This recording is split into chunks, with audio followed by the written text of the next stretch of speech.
Usually ಅದು ಮಿತ್ತಿದೆ, ಏನು ಹೇಳಿ, ಎಂಜಾಯ್ ಯುವರ್ 20s, ಇವಾಗಲೇ ನಿಮ್ಮ ಲೈಫ್ ಎಂಜಾಯ್ ಮಾಡಲಿಕ್ಕಾಗೋದು blah blah blah. But 100% enjoyment ಮಾಡಲೇಬೇಕು. ನಾವು ಮಾಡೋ ಎಂಜಾಯ್ಮೆಂಟ್, ಎಕ್ಸೈಟ್ಮೆಂಟ್ಸ್ ನಮ್ಮ ಫ್ಯೂಚರ್ಗೆ ಎಫೆಕ್ಟ್ ಆಗಬಾರ್ದು. ಫಾರ್ ಎನ್ ಎಕ್ಸಾಂಪಲ್, ನಾವೀಗ ಒಂದು ಮಿಡಲ್ ಕ್ಲಾಸ್ ಫ್ಯಾಮಿಲಿಯಿಂದ ಬಂದಿರೋದು, ದೊಡ್ಡದಾಗಿ ಫಿನಾನ್ಷಿಯಲ್ ಬ್ಯಾಕ್ಗ್ರೌಂಡ್ ಏನು ನಮಗಿಲ್ಲ.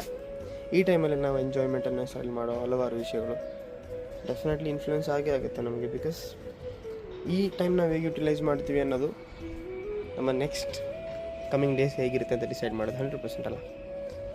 ಸೊ ನನ್ನ ಸೀನಿಯರ್ಸ್ ತುಂಬ ಜನ ಹೇಳೋದು ಕೇಳಿದ್ದೀನಿ, ಈವನ್ ನೀವು ಕೇಳಿರ್ತೀರ, ನಾವು ನಮ್ಮ ಟೈಮ್ ಸುಮ್ಮನೆ ಆಟ ಆಡ್ಕೊಂಡು ಅದು ಮಾಡ್ಕೊಂಡು ಇದು ಮಾಡ್ಕೊಂಡು ವೇಸ್ಟ್ ಮಾಡೋದು, ನೀನು ಹಂಗೆ ಮಾಡಬೇಡ, ನೀನು ಸೀರಿಯಸ್ ಆಗಿರು. ಸೊ ಇದೆಲ್ಲ ಕೇಳಿದಾಗ ನನಗೆ ಮನಸ್ಸು ಬಂದಿದ್ದಿಷ್ಟೇ, ಏನೇ ಎಂಜಾಯ್ಮೆಂಟ್ ಇರಲಿ ನಿಲ್ಲಿಸೋ ಟೈಮಲ್ಲಿ ನಿಲ್ಲಿಸ್ಬಿಡ್ಬೇಕು. ನಾವು ಲೈಫಲ್ಲಿ ಪ್ಲ್ಯಾನ್ ಮಾಡ್ತಿರೋ ಹಲವಾರು ವಿಷಯಗಳು ಸ್ಟಾರ್ಟ್ ಮಾಡೋ ಟೈಮಲ್ಲಿ ಸ್ಟಾರ್ಟ್ ಮಾಡಿಬಿಡ್ಬೇಕಷ್ಟೇ. ಯಾರನ್ನೂ ವೆಯ್ಟ್ ಮಾಡಿ, ಯಾರನ್ನೂ ನೋಡಿ ಪ್ರಯೋಜನ ಇಲ್ಲ. ಯಾವುದೇ ಎಕ್ಸೈಟ್ಮೆಂಟ್ಸ್ ಇರಲಿ, ನಿಲ್ಲಿಸೋ ಟೈಮಲ್ಲಿ ಫುಲ್ ಸ್ಟಾಪ್, ಮುಗೀತು.